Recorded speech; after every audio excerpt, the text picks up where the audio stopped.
Best International Feature Film. It is his first time in Goa, though he has been to film festivals, international film festivals earlier in India, but at other places. So first, um, let's the trailer of the film before we go ahead with the press conference.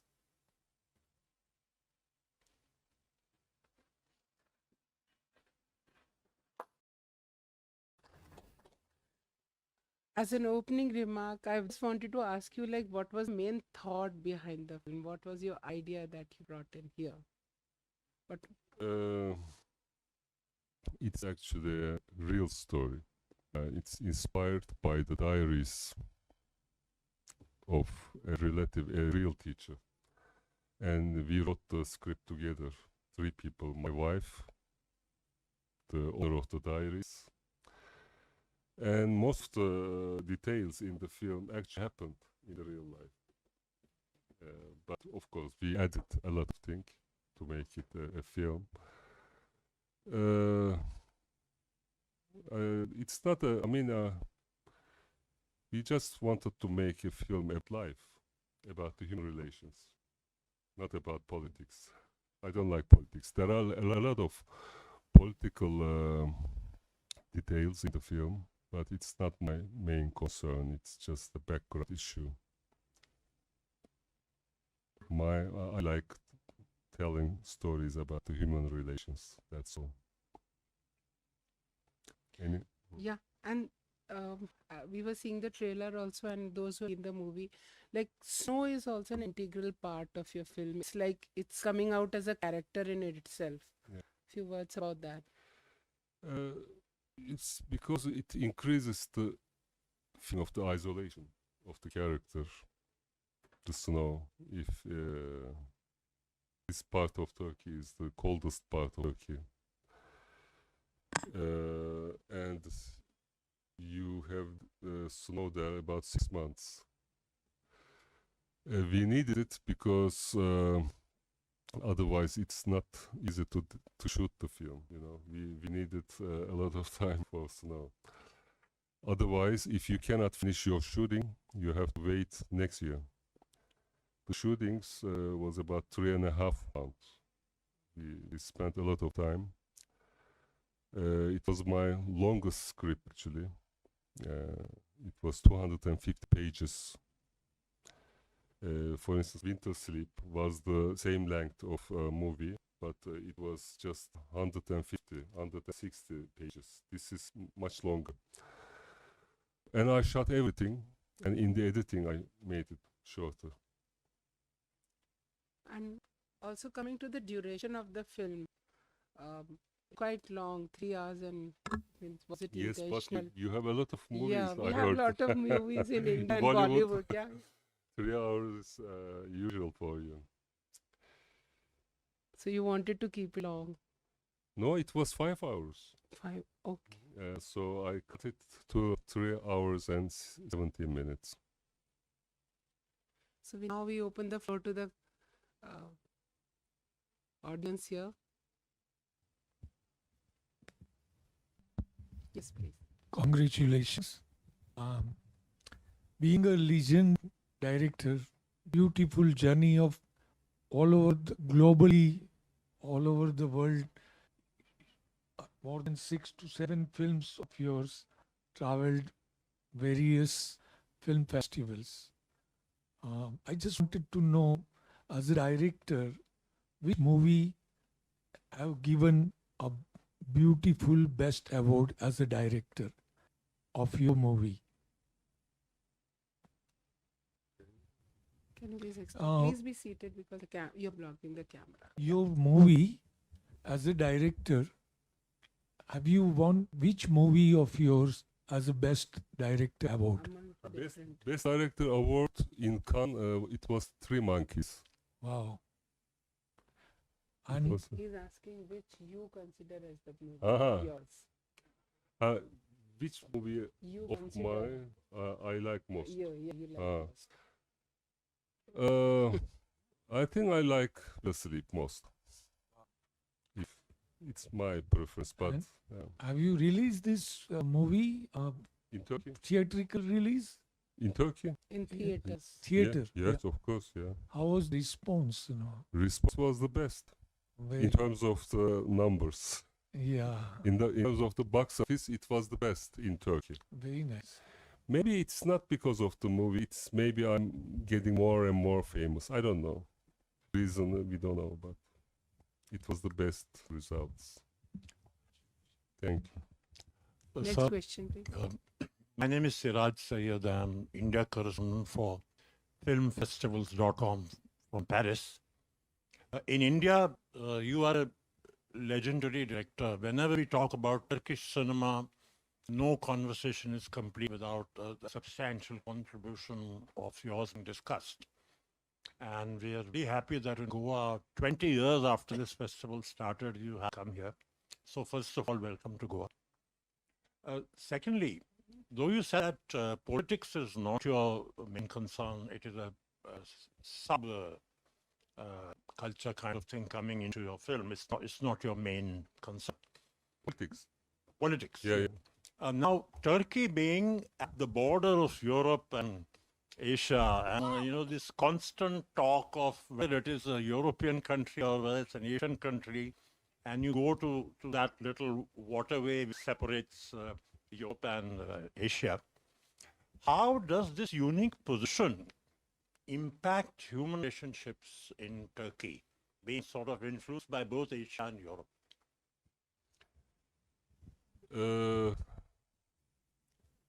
Actually, it's a good question. Probably Turkey has both cultures. We know both sides quite well. I mean, when you think of Iran, for instance, our eastern neighbor, we look quite similar. I mean, I understand them very well. And I can understand and feel all the details in the Iranian movies. But when you think of our western neighbors, it's also very close. Even in Turkey, when you go to the western side, it's more European. If you go to the eastern side, it's more Eastern culture. And knowing both cultures, I think it's kind of richness. So we can use it as a filmmaker, as a kind of richness.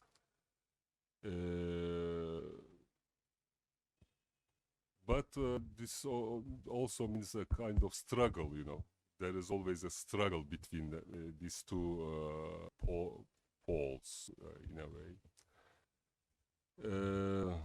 And Turkey tries to find its way in this struggle, but we'll see. Of course, most of the people wants to be part of the Europe in Turkey, but it's not easy. There are problems. Continuing on the same note, is filmmaking completely free, or is censorship and government interference causing you any kind of problems? Of course, there is a censorship in every country, but the censorship changes. But I think it doesn't prevent the artist. Sometimes motivates, You find a way to get rid of the censorship in a way. So it makes you more creative in a way. If you talk about my cinema is not so not in the risky places, So I didn't have any problem of censorship but there may be some other friends who makes a different kind of cinema, and they struggle with censorship maybe more.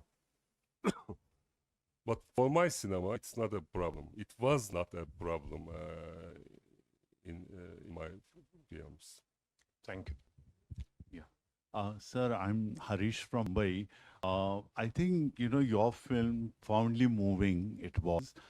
You have touched the core of relationships and the web of intricacies, this thing. So I find one of the central area of your film is insecurities of men.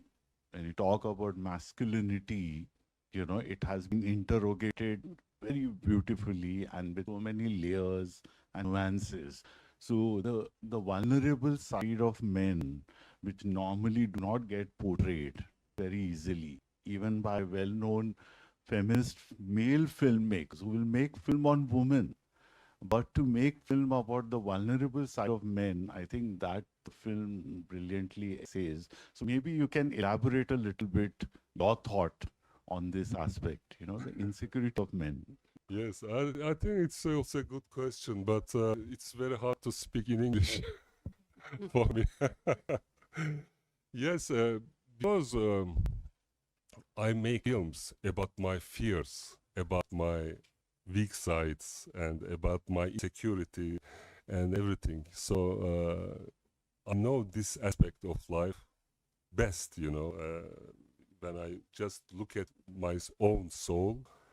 So I can put more details about this since I am one of them. And my whole life, since the childhood, I always felt insecure in life. And I always felt kind of stranger, alone, lonely, wherever I am. So all these feelings is a good subject for me to make a film. Other subjects actually doesn't interest me that much because this subject I had to do films because I need it. It's like therapy for me, you know. Otherwise, I don't find enough motivation to make films. For instance, like I can't make a film about political things because I think journalists also can write them, you know. You don't need an artist for that, I think, that much. But this ambiguous stuff, I search for it through the films because I never tell stories, the stories that I know. I make films about something which is ambiguous for me as well. I search through the films, you know. Next question, please. Yeah. Mike. Hmm? Mike. Your age, yeah. Which area you want? Which era? What is your genre? What type of? Ne? Tür, genre. Um, I don't like genre cinema actually. I prefer. No. Next question there on the back. Congratulations for the film and providing a wonderful masterpiece again. So my question is, how do you envision the emotional tone for the movie actually? Because much of your story is inspired by the true event. So in terms of set and location and choosing the actor, how do you envision and setting the emotional tone of the movie? So how the process goes? Anladınız mı hocam ya? I couldn't understand. So it is like you have envisioned a story and a script, and you have to connect it with the actors so that they bring out in the screen. Because most of your films are so deeply related to human relations. So how do you bring about your thought is transferred into the screen? So how do you bring about that?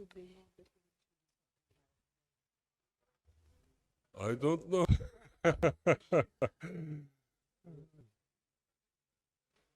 You know, when you start writing a film, you never know what to write. Slowly, you know, ideas come from there, and like a river, streams come together, and even when I finish the film, I don't know what it looks like really. You make most of the things with intuitions, you know. I'm not an analytical filmmaker, you know. Like I don't make films like an engineer. I do something, but I don't know what I did. Question at the back. Yeah. Mr. Jailan, thank you for the film. My name is Runa. It was a very nice film. It was long, and in India, we are used to long films, but we are used to fast-paced films. This one was great.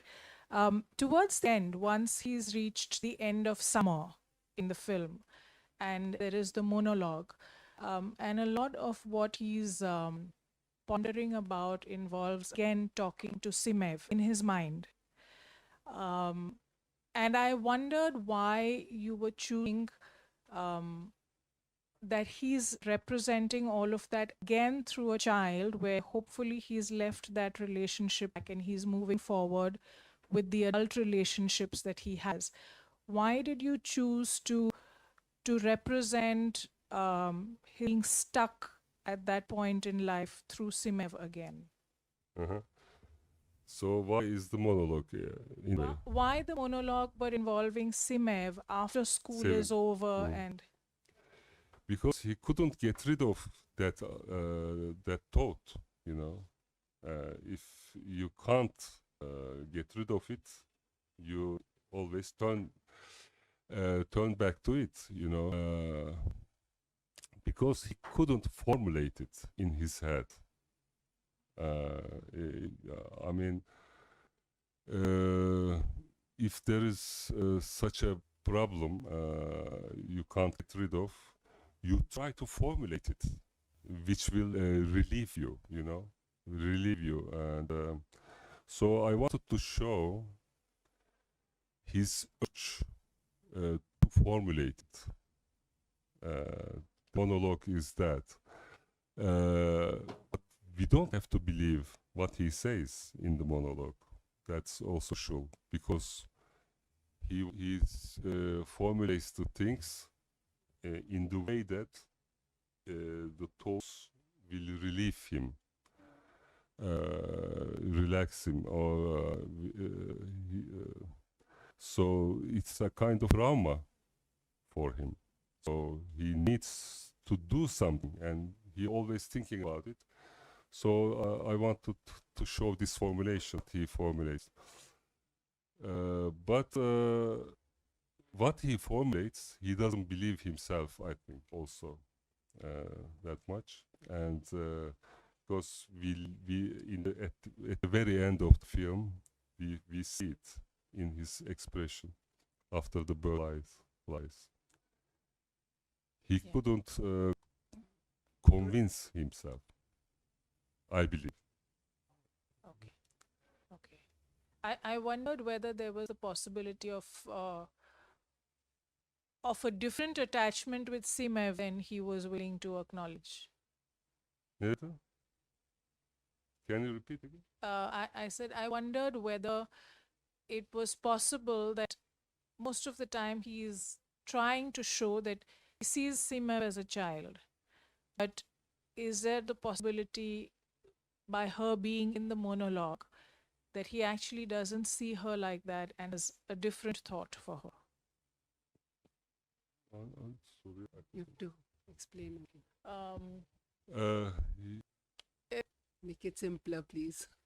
I actually don't know how. So Simev is a child to him, yeah?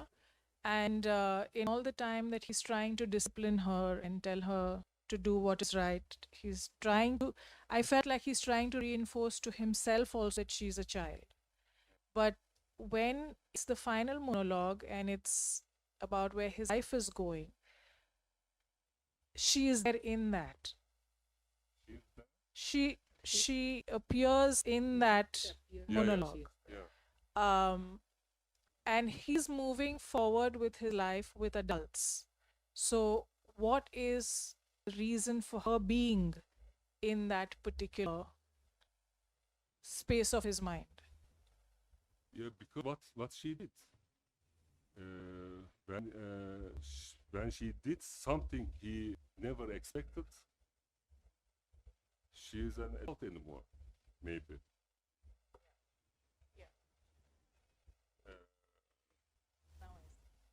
Yeah, now I see. Thank you. Yeah, please.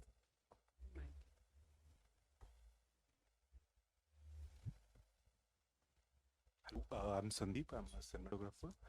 So I have this question about Close to the when you in the process of writing, when you start working with actors. So in most of your film, we see long conversations and like heavy debates and a detailed conversation, and every character bring in something. Like I think it's very important perspective of that character comes. So while working on shoot or even in rehearsal, uh, do you incorporate those things in your writing or in film, which is coming from actors in improvisations? So can you just elaborate on your writing process and your work with actors and how actors bring the that emotional perspective you were talking about? I don't like rehearsals much.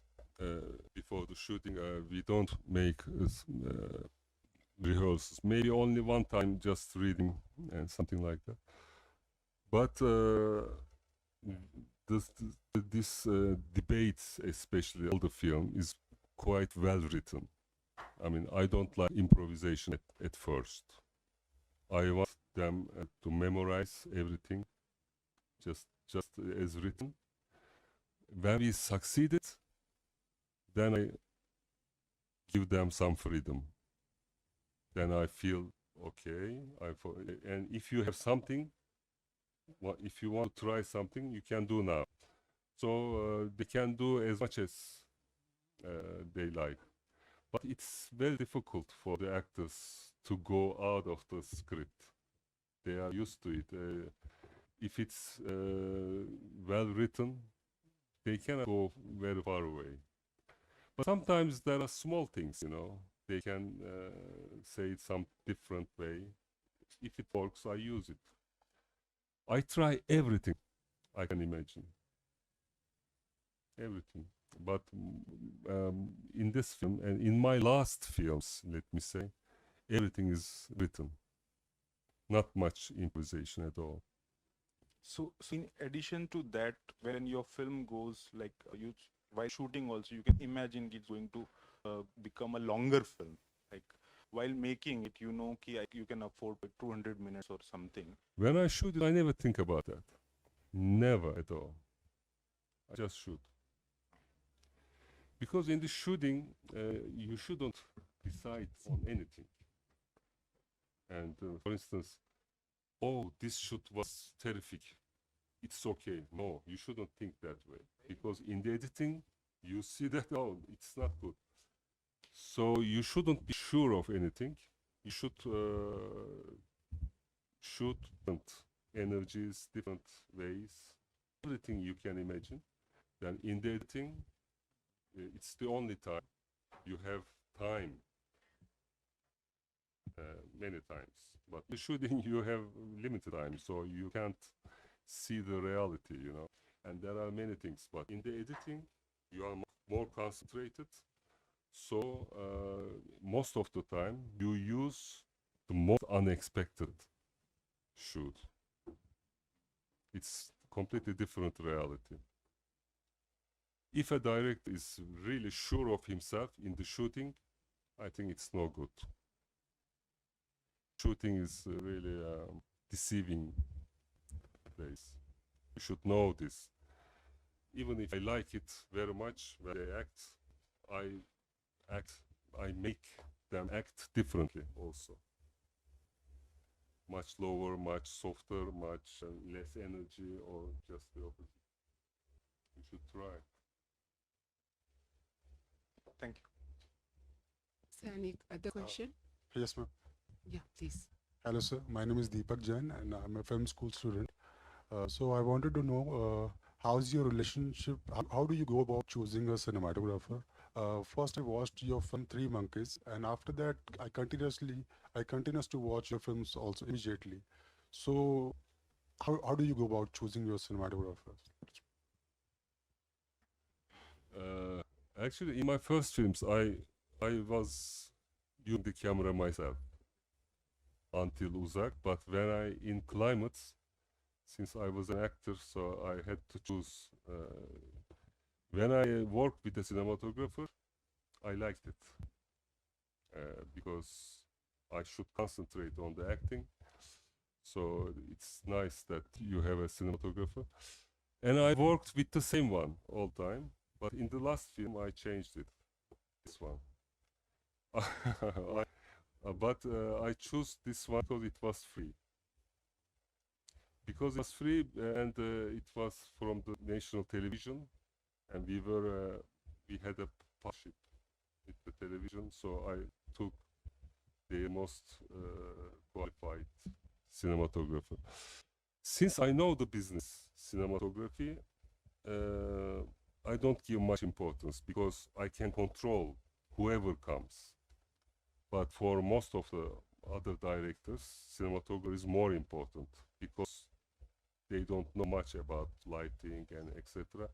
But I know I have a lot of ideas about that, so I can work with everybody. I think I get the personality more. I mean, a cinematographer with ego, a lot of ego, it doesn't work. Yeah. Thank you, sir. Yeah, this side. But of course, I cannot follow like old times. The technology changed. They should know all the technology, and new developments, everything. I think it's very important for the cinematographer, and they should have a feeling of the light and the framing, etc. You know that. Hi, sir. So, my question is regarding the scene where he visits Noor at night, and right before they are about to go to bed, he goes out into the set and goes to the washroom, takes a pill, and then he comes back in. I just wanted to know what was the thought behind including that in the sequence.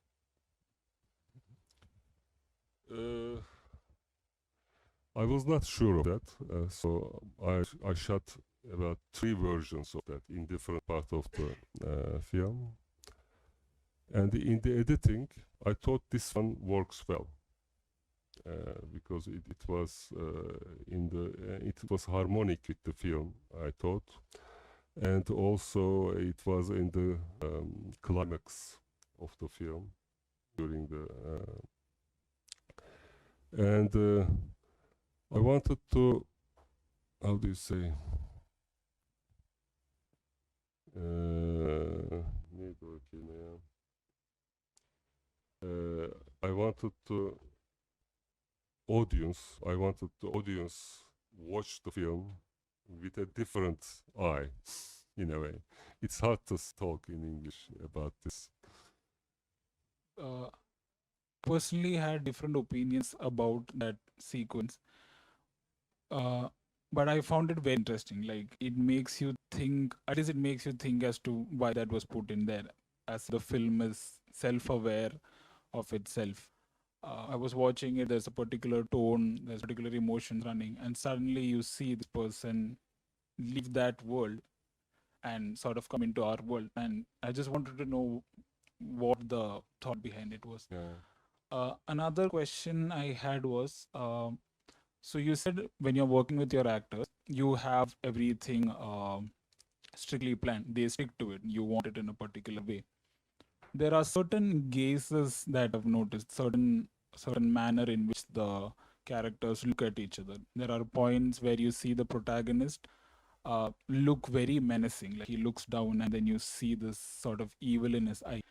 Was that pre-planned, or is that something you discovered during rehearsals or during practice? Of course, during the process, because we don't plan. I don't plan how to shoot it.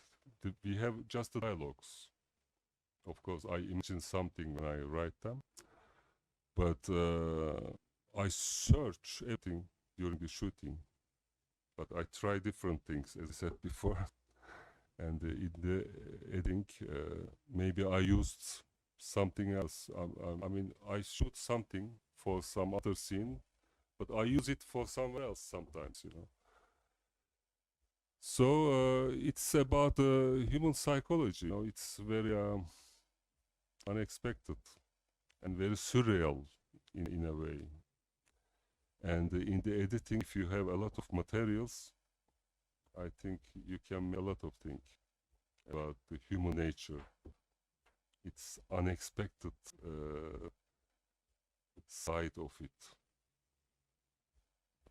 Thank you, sir. So now we don't have any questions. So thank you very much for Thank this you. Thank you. interaction and have a wonderful stay in India. Thank you very much. Thank you all.